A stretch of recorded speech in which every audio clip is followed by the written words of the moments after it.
मेरो त 1 साल तीजमा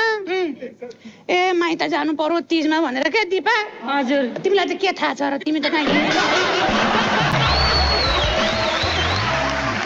मलाई नै यता पनि थाहा छैन अब यता फर्केर भनौँ भने यता भन्छ नि बढी थाहा छैन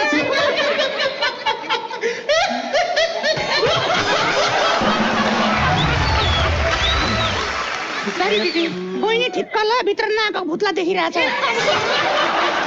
के भन्दै हुनुहुन्थ्यो तीजमा माइत जानु पर्यो भनेर घरमा ए रोटी अनारस कुरौनी सबै बनाए अनि बोकेर मात्रै के हिँडेको थिएँ बहिनी हजुर म त जालमा परे जालमा परे कार्की दाइको होइन माझीको जालमा परे किन नि माझीको जालमा खोलो उर्लेर आएको रहेछ